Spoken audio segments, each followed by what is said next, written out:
할렐루야. 하나님의 은혜 가운데 6월 첫 번째 주일을 맞이하게 됐습니다. 6월은 호국 보훈의 달이며 특별히 어제는 현충일이었습니다. 우리나라를 지키기 위해서 목숨을 아끼지 않은 영웅들의 희생과 노고 덕분에 오늘날 우리 대한민국과 우리 성도 여러분 그리고 제가 있을 수 있었습니다.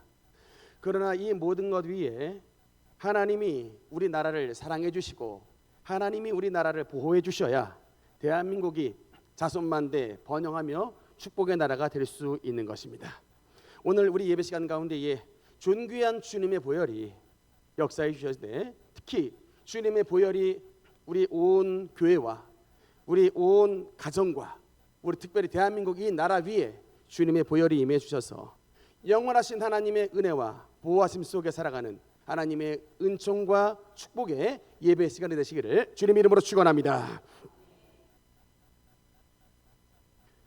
오늘날 TV에 편성된 프로그램을 보면 현대인들의 관심과 트렌드가 무엇인지 잘 알 수 있습니다.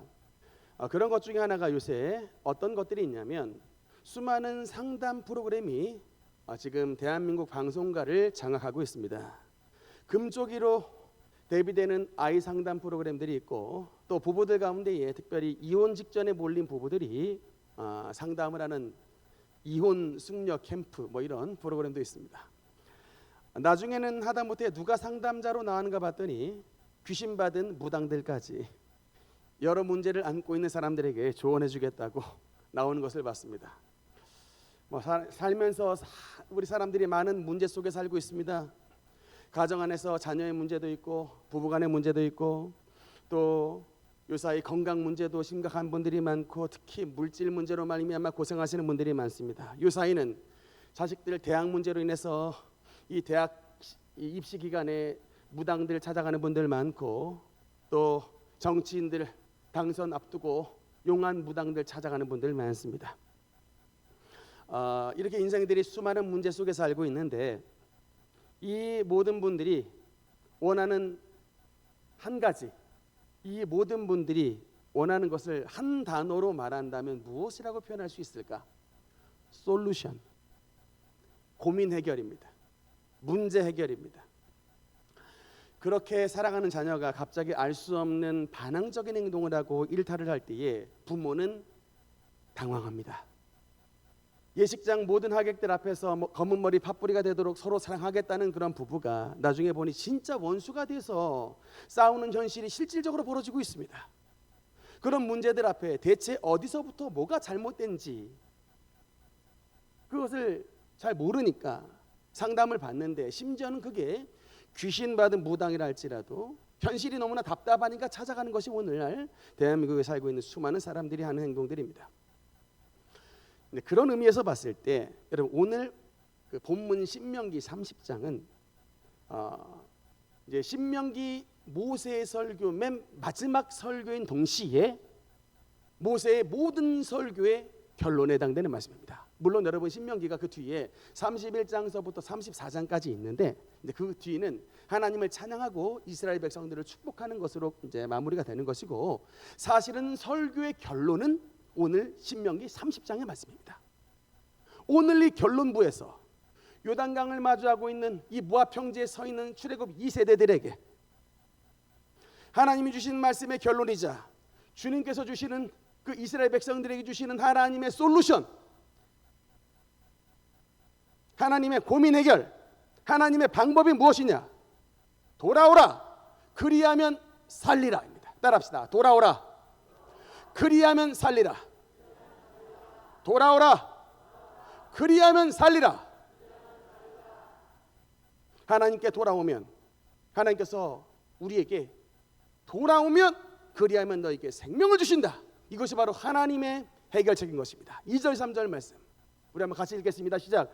너와 내 자손이 내 하나님 여호와께로 돌아와 내가 오늘 내게 명령한 것을 온전히 따라 마음을 다하고 뜻을 다하여 여호와의 말씀을 정종하면 내 하나님 여호와께서 마음을 돌이키시고 너를 긍휼히 여기사 포로에서 돌아오게 하시되. 할렐루야.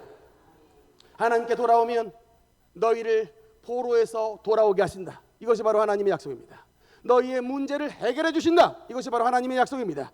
질병의 포로에서 돌아오게 하시고, 물질의 포로에서 돌아오게 하시고, 불화의 포로에서 돌아오게 하시고, 눌림과 학대의 포로에서 너희를 돌아오게 하신다.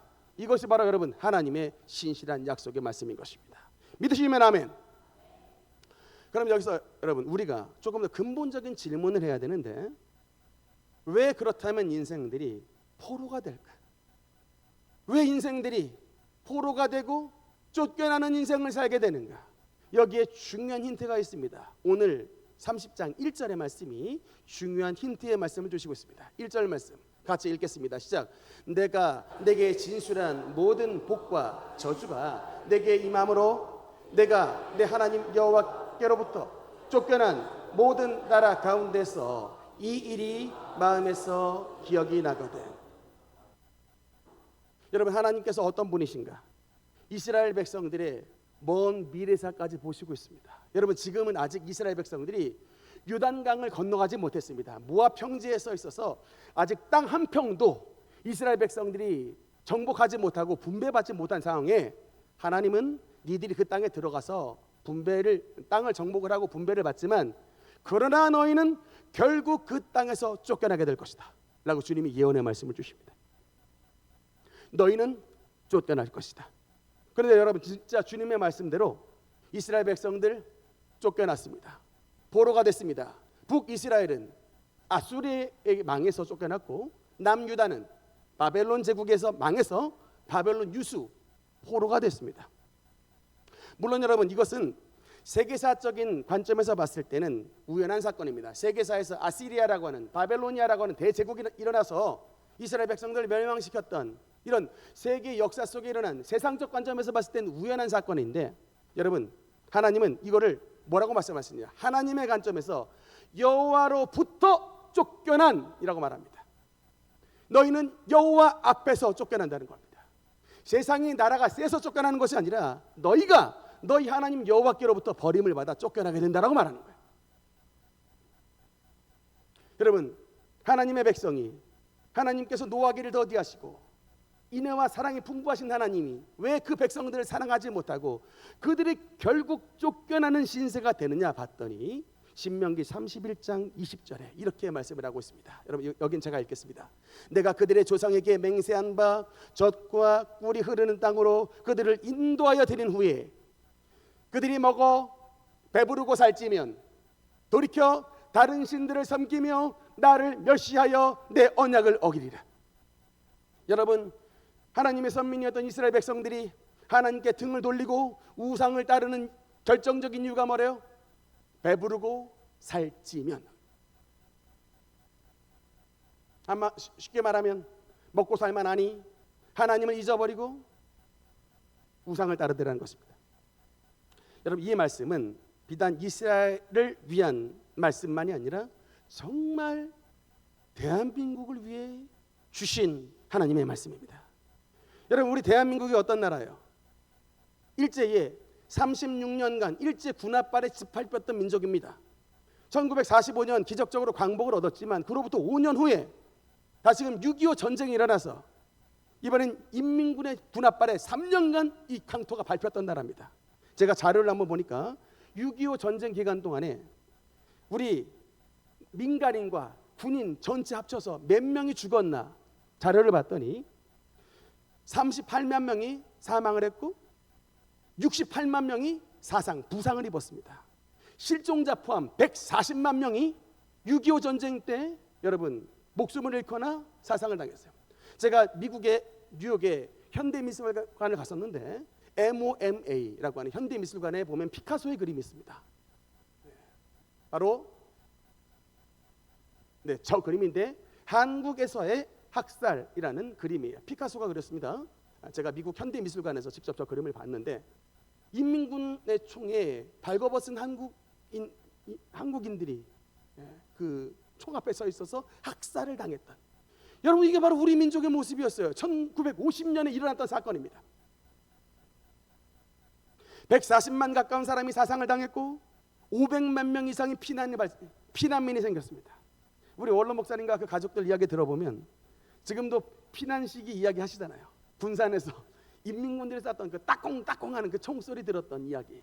또 우리 오카 권사는 부산 수용소에 있을 때 어린 꼬맹이였는데 몸이 약해가지고 죽기 직전까지 가셨는데 국수 먹고 살아나신 이야기. 다 이게 이제 전쟁 통해 발생됐던 이야기입니다. 우리나라가 한마디로 뭐죠? 거지 국가였어요.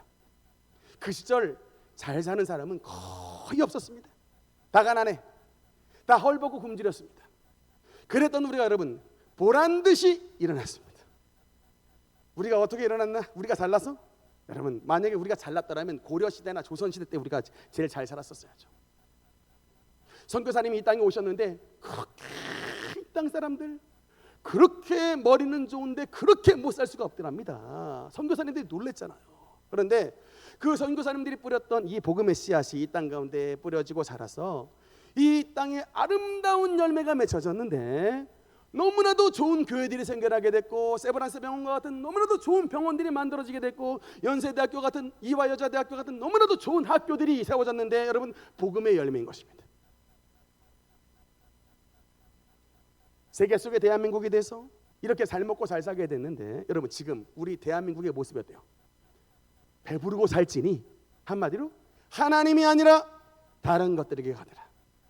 여러분 구약시대의 바알과 아세라 보면 왜 이렇게 이스라엘 백성들이 바알과 아세라에 여러분 그렇게 빠져놓은지 아십니까? 이게 오늘날 똑같은 거예요. 여러분 우리 자녀들 말 엄청나게 안 듣고 교회 안 나오죠? 지금 학생들 다 공부하고 있죠? 왜 그래요? 하나님보다 뭐가 중요합니까? 하나님보다 대학 입시가 중요하잖아요. 대학신 여러분 그리고 사업하시는 분들 주일날 하나님 앞에 안 나오고 사업하시면서 필요한 사람들 만나고 영업하고 접대하고 하나님보다 돈신을 더 따르잖아요. 여러분 그게 바로 바알과 아세라예요. 하나님보다 더 사랑하니까 하나님보다 더 축복 주실 것 같으니까 바알에게 가서 절하고 아세라한테 절해서 더 많은 축복과 은혜 받겠다. 하나님 말고 대학 더 잘 보낼 수 있으면 거기 가서 엎드리겠다가 여러분 현대판 우상숭배입니다. 하나님보다 내 가정이 더 중요하니까 주일날 애들 데리고 맨날 놀러가고 여행가고 캠핑 간다. 여러분 세상적 관점에서는 지극히 정상적인 행동입니다. 아니 자식들 공부 위해서 공부하겠다는데 아니 가정 행복을 위해서 교회 안 가고 여행 좀 다니겠다는데 뭐가 문제예요? 여러분 세상적 관점에서는. 그러나 여러분 하나님의 사람은 하나님의 방식대로 살아야 하나님의 사람이 믿습니까? 하나님은 하나님의 방식대로 사는 사람에게 하나님의 축복을 베풀어 주시는 거예요. 여러분 그래서 지금도 유대인들은요 저 이스라엘 한번 가보십시오. 코셔라고 하는 음식이 있는데 절대로 유대인들은 돼지고기 안 먹습니다. 아무리 해산물 좋아해도요 꽃게, 뭐 새우, 뭐 보거 이런 거 안 먹어요. 절대 안 먹어요. 왜냐? 이미 사사기, 이 열왕기 이런 이야기가 이스라엘 백성들 유대인들이 두들겨 맞은 이야기예요. 하나님 말씀 안 지켰더니 우리 온 민족이 두들겨 맞았다. 이제 더 이상 우리 두들겨 맞은 민족이 아니라 하나님의 말씀을 믿어가지고 하나님의 말씀 잘 지켜서 세계 머리 위에 머리가 되는 민족이 돼보자 라고 여러분 갱생한 거예요. 그래서 오늘날 유대인들이 있습니다. 정말 하나님의 말씀 그래서 여러분 정말 철두철미하게 지켜요. 겨울에 히터가 꺼져도 안 눌러요. 안식일날 엘리베이터도 누르지 않습니다. 일하지 말라는 이유 때문에 안 해요. 묻지도 따지지도 말고 안 해. 저는 우리 모든 성도님들이 주일날이면 묻지도 따지지도 않고 주일날 하나님 앞에 나와 예배드리는 성도가 되시기를 주님 이름으로 축원합니다. 그러나 여러분 이렇게 쫓겨나 고난당하는 사람들을 하나님이 외면하시냐 방임하시냐 방치하시고 버려두시느냐? 결단코 그렇지 않다. 설령 고난당했을지라도 설령 저주가 임해서 삶이 죽을 것 같은 괴로움이 매달지라도 하나님께서 여호와께로 돌아오라 그러면 너희를 살려주신다고 말씀합니다. 이사야서 55장 7절 말씀 한번 같이 읽겠습니다. 시작. 악인은 그의 길을 불의한 자는 그의 생각을 버리고 여호와께로 돌아오라. 그리하면 그가 긍휼히 여기시리라. 우리 하나님께로 돌아오라. 그가 너그럽게 용서하시리라. 아멘. 여호와께로 돌아오면 하나님이 긍휼히 여겨주시고 우리 하나님께로 돌아오면 그가 우리의 과거를 너그럽게 용서해 주시겠다고 합니다. 할렐루야. 초대교회의 길선주 목사님의 뒤를 이은 유명한 부흥사가 있습니다. 여러분 이름 들어보셨어요? 김익두 목사라고 하는 분입니다. 이분 우리 장로교 목사님인데 총회장까지 하신 분인데 이분이 특히 유명한 것이 뭐냐면 신유의 종이에요. 병고침의 역사가 어마어마하게 나타났던 분이에요. 여러분 우리 그 당시에 1930년대 장로교 헌법에 보면 어떤 문구가 있냐면 기적은 치유 같은 기적은 오늘날에 중지되었느니라 라고 하는 장로교 헌법이 있었는데 김익두 목사님이 사역하시는 현장 보니까 진짜 초대교회 베드로와 요한의 기적 같은 안진뱅이가 벌떡벌떡 일어나는 이런 역사들이 사람들이 다 보는 데서 나타났거든요. 수많은 맹인들이 눈을 뜨며 수많은 불치병이 치유를 받는 역사들이 실제로 나타났거든요. 아니 기적은 이 시대는 중지되었느니라 라고 하는데 나타나는 기적은 뭐예요? 그래서 헌법 전문 개정이 나타났습니다. 바로 저 김익두 목사님 때문에. 그런데 이토록 훌륭한 주의 종이 원래부터 훌륭한 사람은 아니었습니다. 그의 별명이 뭐냐면 안악골의 호랑이라고 하는 별명이 있었는데 황해도의 안악이라는 지역의 출신인데 장터에 나가면 행패 부리기를 일삼는 건달 출신이 바로 김익두예요. 당시의 기록을 보니까 오죽하면 그 시장의 장터의 상인이 선왕당에 가서 복을 빌었는데 그 기도의 제목이 뭐냐? 오늘 제발 김익두를 좀 안 만나게 하소서. 이게 선왕당에서 복 빌는 기도 제목이었답니다. 그 정도로 이게 그냥 건달 같은 인간이었는데 그래서 막 그냥 상인들 잡아 패고 그 파는 거 다 뒤집어 엎고 막 순사들 막 잡아오면 막 따돌리고 막 때려 패고 하여튼 말릴 수 없는 참 건달 같은 인간이 김익두였는데 알고 보니까 상처가 많더라고요.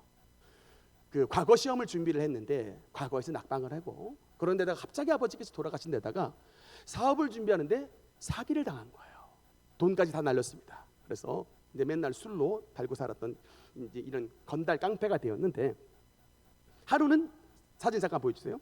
장터에서 여자 선교사님이 나눠주는 그 선교 전도지를 받았는데 그 여자 선교사님이 소안론 선교사님의 그 부인 선교사님이에요. 우리 찬송가 작사 작곡 많이 하셨던 분이 소안론 선교사님인데 그 부인이 전도지를 나눠주고 있는데 김익두가 하루는 지나가다 그 전도지를 딱 받고 어떻게 했느냐? 전도지를 코를 팡 풀어버렸어요. 그랬더니 이 선교사님 부인이 전도지를 그렇게 하면 조선말로 전도지를 그렇게 하면 당신 코가 썩으면 문드러집니다 라고 이렇게 얘기를 했대요. 근데 그 말이 이제 실제로 남아가지고 집에 갔는데 밤새 잠 안 자고 코 만지고 있었대요. 코가 썩을까봐. 근데 그러면서 이제 밤에 잠이 안 오니까 자기가 코 풀었던 이 전도지를 착 폈는데 이 전도지에 어떤 말씀이 들어있느냐면 이 말씀입니다. 베드로전서 1장 24절 말씀에 그러므로 모든 육체는 불과 같고 모든 영광은 불의 꽃과 같으니 불은 마르고 꽃은 멀어지되 꽃은 떨어지되 오직 주의 말씀은 세세토록 있도다.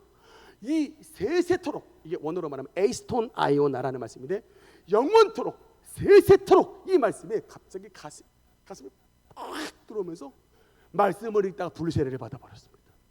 말씀을 읽다가 사람이 변화됐어요. 이 말씀 붙잡고 계속해서 울고 그러면서 그 다음 날 자기를 찾아왔던 어떤 분에게 이제 전도를 받고 신앙생활을 하기 시작했는데 이제 이 깡패 김익두가 이제 신자 김익두로 바뀐 그날 어떻게 했느냐? 장터 마당에 나가서 무릎을 꿇었습니다. 모든 사람들이 있는 앞에서 여러분 나 김익두 예수 믿고 새 사람 됐습니다. 지난날 저로 인해 피해받은 모든 분들에게 용서를 구합니다. 그러면서 마지막 말이 부디 저를 두들겨 패주옵소서. 자기를 좀 두들겨 패라고 말을 했대요. 근데 이제 하도 시장 상인들 가운데 두들겨 맞은 사람이 많아가지고 진짜 그랬던 김익두를 두들겨 패는 사람이 쫄면서도 막 때렸는데 그 예전에 김익두라고 하면 당장에 요절을 내버렸을 텐데 끝까지 견디고 참고 이게 도리어 용서를 구하는 모습을 보면서 그걸 보고 그 자리에서 예수 이름을 믿는 많은 사람들이 나왔다. 우리 한국교회에 이런 기록이 전해지고 있습니다. 사랑하는 여러분, 돌아온 탕자의 비유 아시죠? 그 탕자의 위대함이 뭡니까? 돌아온 탕자의 위대함이 뭐예요? 돌아왔다는 겁니다. 돌아왔다. 이게 바로 돌아온 탕자의 위대함이에요. 자세히 그렇습니다.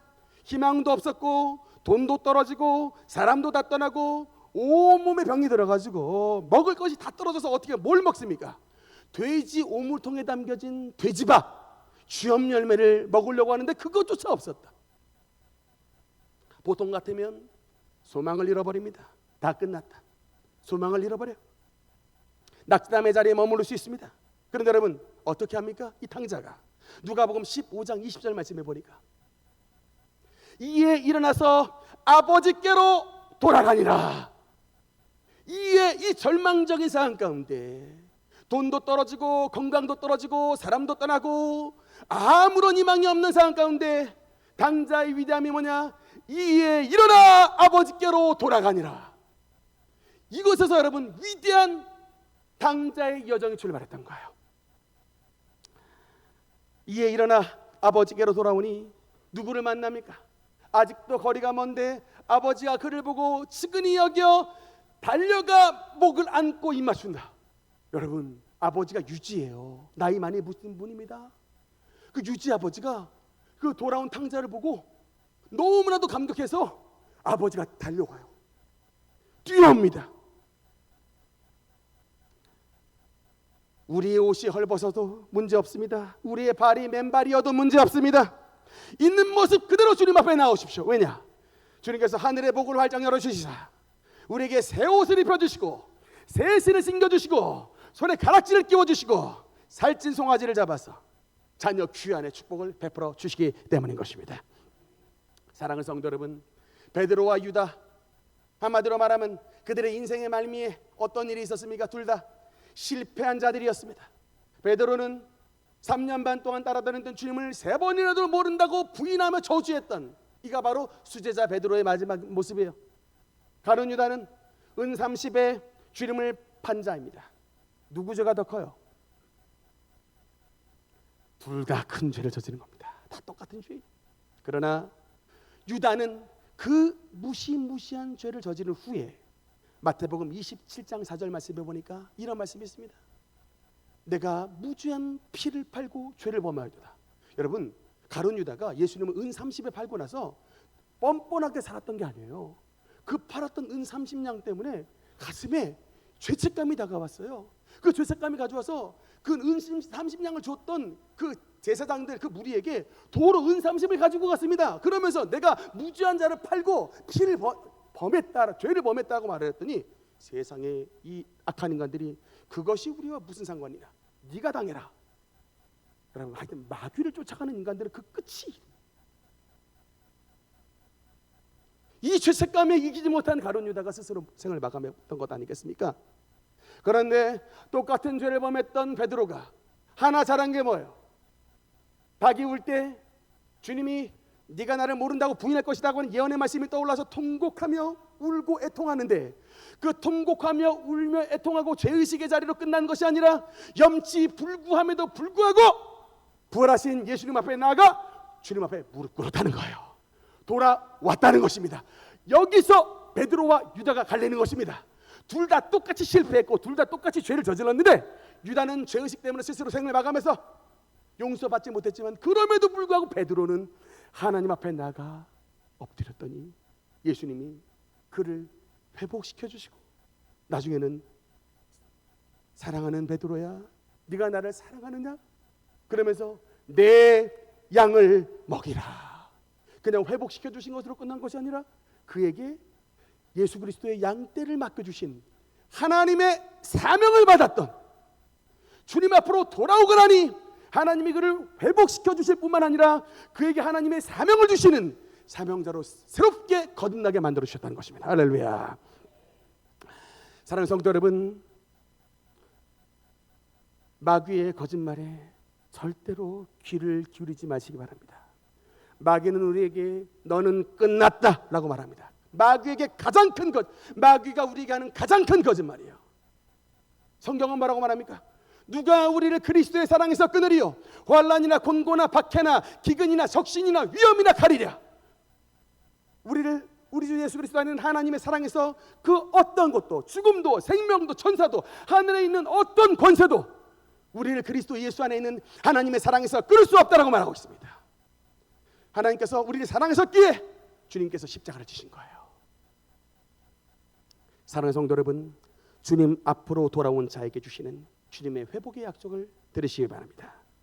신명기 30장 4절 5절, 여러분 이 두 절인데 우리 한번 또박또박 같이 읽겠습니다. 시작. 내 쫓겨난 자들이 하늘가에 있을지라도 내 하나님 여호와께서 거기서 너를 모으실 것이며 거기서부터 너를 이끄실 것이라. 내 하나님 여호와께서 너를 내 조상들이 차지한 땅으로 돌아오게 하사 내게 다시 그것을 차지하게 하실 것이며 여호와께서 또 내게 선을 행하사 너를 내 조상들보다 더 번성하게 할 것이며. 할렐루야. 하나님은 포로로 끌려간 이스라엘 백성들을 그냥 그 포로에서 놔두는 것이 아니라 주님 앞으로 돌아오면, 회개하면 하나님께서 우리가 하늘가, 저 맨 하늘 가장 먼 끝자리에 있다 할지라도 거기서부터 너를 모실 것이라고 말씀합니다. 거기 하늘가에서부터 너를 이끌어내실 거라고 말합니다.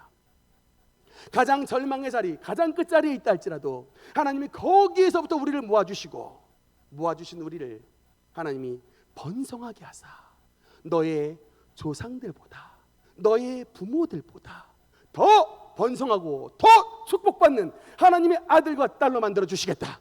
이것이 여러분 바로 하나님의 신실한 약속의 말씀인 것을 믿으시기 바라는 것입니다. 인물 사진 잠깐 보면, 여러분 미국에 찰스 콜슨이라는 분이 있는데, 이분이 누구냐? 닉슨 대통령 때에 대통령 보좌관을 지냈던 인물입니다. 그런데 그냥 일개 보좌관이 아니라 별명이 사악한 천재예요. 사악한 천재로 불리는 대선 전략가입니다. 그 미국의 닉슨 때 워터게이트라고 하는 유명한 사건이 있었는데, 이 공화당 인사들이 상대편인 민주당 인사 그 사무실에 들어가서 도청기를 설치하고 그 속에 있는 문서들을 빼와서 작전을 짜고 당선을 되려고 했다가 이것이 드러나서 닉슨 대통령이 탄핵 직전까지 몰렸는데 탄핵은 안 당하고 스스로 사임, 하야했던 사건이 바로 워터게이트 사건인데, 이것을 기획한 인물이 바로 찰스 콜슨이에요. 사악한 천재, 그 별명이 붙은 정도로 이뤘던 인물인데, 역시 이제 이것이 드러남에 따라 감옥에 들어가게 됐습니다. 그런데 감옥에 들어갔던 찰스 콜슨이 감옥에서 형기를 마치고 나왔는데, 나와서 책 한 권을 세상에 내놨습니다. 어떤 책을 세상에 내놨는가? 책을 봤더니 Born Again, 거듭남. 이 책을 형기를 마친 찰스 콜슨이 이 책을 세상에 출간했어요. 거듭난 자. 어떻게 이런 일이 됐는가 봤더니 그 당시에 동료 이제 상원 의원 가운데에 퀴에라고 이름을 가진 의원이 있었는데, 이 찰스 콜슨이 투옥됐던 그날부터 그를 위해서 정말 간절하게 기도했던 의원이 있었습니다. 그런데 그 콜슨을 위해서 기도하던 어느 날 마음에 이상한 감동이 있는데, 이제 이 퀴에도 변호사 출신이었는데 어떤 생각이 들었냐면, 찰스 콜슨을 위해서 대신 감옥에 들어가야겠다.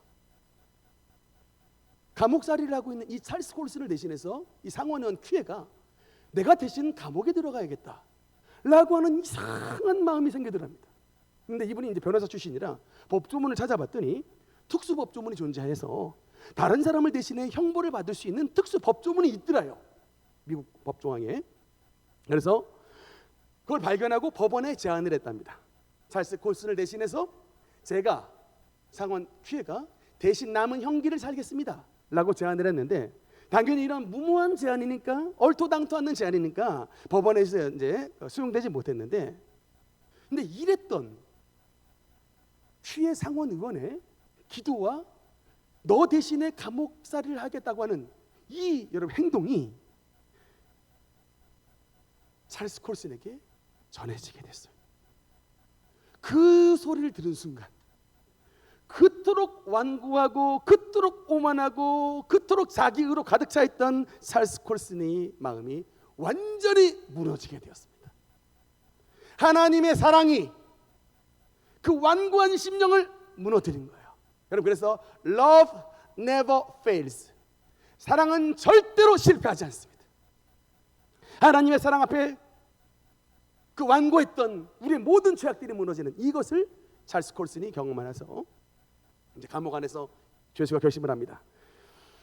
나도 하나님의 사랑을 받았으니 하나님의 사랑을 나눠주는 삶을 살아야겠다라고 했는데, 감옥 안이니까는 사랑을 나눠주는 사람들이 죄수밖에 없어요. 그래서 어떤 결심을 하게 됐냐면, 이 죄수들이 가장 하기 싫은 걸 봤더니 감옥에 있는 죄수들이 빨래 빠는 것을 그렇게 하기 싫어했답니다. 그래서 이 찰스 콜슨이 보좌관 출신인데 얼마나 높은 사람이요, 이 감옥 안에서도 굉장히 높은 사람인데 죄수들의 빨래를 다 해주는 거예요.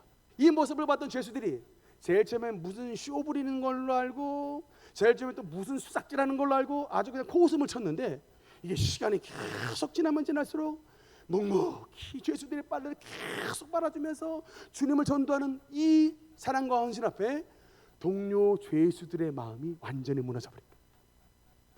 그래서 여러분, 감옥 안에서 죄수들끼리 모인 죄수 기도 모임이 만들어졌습니다.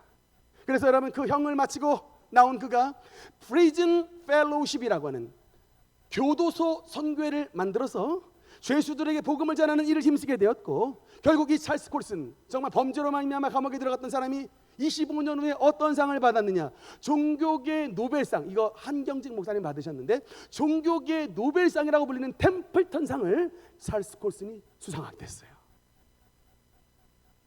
하나님의 사랑의 능력이 얼마나 위대한, 대통령 보좌관으로 있을 때 하지 못했던 그 하나님의 사람으로서의 변화를 하나님이 정말 주님 앞으로 돌아오니, 하나님이 하늘가에 있다 할지라도 하늘 끝 같은 바로 저 감옥 깊숙한 곳까지 하나님께서 찾아가셔서 그를 건져내어 주시고 그의 이름을 존귀케 만들어 주시며 하나님을 믿는 축복의 샘플로 하나님께서 변화시켜 주셨던 것입니다. 할렐루야. 말씀의 결론을 맺겠습니다. 사랑하는 성도 여러분, 우리가 이 말씀을 받은 저와 여러분, 주님 앞으로 돌아오겠다, 주님 앞으로 돌아오겠다고 하는 여러분 삶의 결심이 무엇인지 아십니까? 시편 1편 1절 말씀입니다. 같이 한번 1절 2절 같이 읽겠습니다. 시작. 복이 있는 사람은 악인들의 꾀를 따르지 아니하며 죄인들의 길에 서지 아니하며 오만한 자들의 자리에 앉지 아니하고 오직 여호와의 율법을 즐거워하여 그의 율법을 주야로 묵상하는도다. 하나님께로 돌아오지 않았던 시절에 악인들의 꾀를 따르고 죄인들의 길에 서 있으며 오만한 자들과 함께 거했던 그런 삶을 살았다면, 이제는 하나님 앞에 진정한 복 있는 자가 되기 위하여 악인들과 죄인들과 오만한 자들과 함께 길을 걷지 아니하고 하나님의 길을 걸어가며 의인들과 함께 살아가고 하나님의 말씀을 지키기에 애를 쓰는 그런 삶을 살아가는 자, 그 사람이 바로 복 있는 사람인 것입니다. 그와 더불어 하나님을 떠나 있을 때는 하나님의 말씀을 가까이 하지 않았지만 오직 여호와의 율법을 즐거워하여 그의 율법을 취하로 묵상하는도다. 우리의 삶의 유일한 길이요 진리요 생명 되신 예수 그리스도의 말씀인 그 주님의 성경 말씀을 나의 삶의 유일한 지침으로 삼아서 그 말씀을 가까이 하며 그 말씀을 붙잡고 기도하고 그 말씀을 붙잡고 회개하며 바른 길을 걸어가기에 애쓰는 사람, 그 사람이 바로 여호와 앞에 돌아온 사람인 것입니다. 이런 믿음의 결단과 이런 삶의 변화의 여정이 여러분 삶 가운데 나타남으로 말미암아 하나님이 우리 인생 가운데 하나님의 놀라운 승리와 주님의 축복을 베풀어 주셔서 그 은혜와 축복의 풍성함을 누리고 살아가는 우리 모든 능력교회 권속들 되시기를 주님의 이름으로 축원합니다. 기도하시겠습니다.